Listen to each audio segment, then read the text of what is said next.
Hi guys! Come go to work with me. But first, look at the kanindot sa kadalanan sa ambot. TDM na RD man ata niya. Ni ba cute siya sa camera. And then deri magyan ang TDM Alliance shirt. And then deri adapit padulong natin sa Forest Lake. Did you know guys nga abi na ako ang Forest Lake sa una is laaganan sa dihang sementeryo di ay. Hay nako. So kanina abot na ko sa work, wala na laing video eh. Kaulaw in taon dahil magsige video.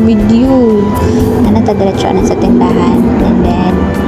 And then naglagay kanaong price, diba? So you guys, if na may mga tindahan and then need ninyo maglagay og mga price,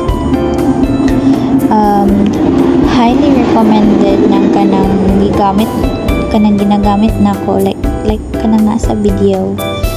I don't know what is ambot unsa oy. I don't know what that thing is called. No.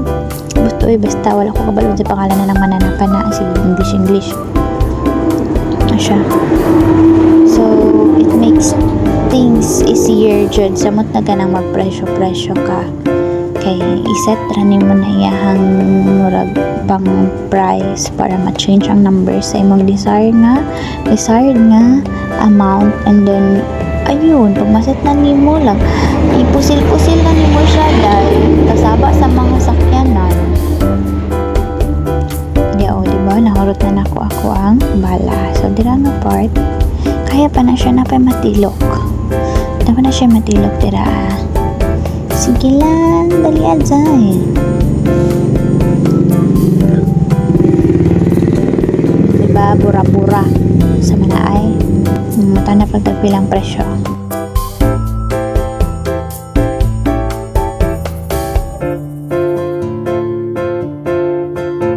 Mura na siya guys. Balhin pa na siya ron.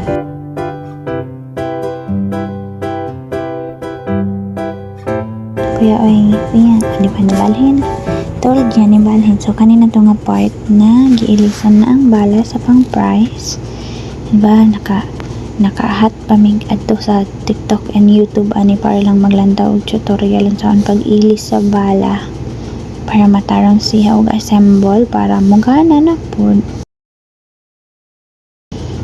So bisan unsa pa kadaghan ang item nga gibutang og price, as long as gamit nimo ni nga mananap, everything would be easy jud, as in like diretso nang kapusil-pusil pindot niya pilit ra sa item and then humana.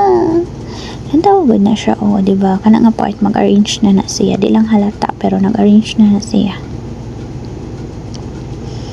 Diba? Fixing it because why not? There. Natumba pa ang camera.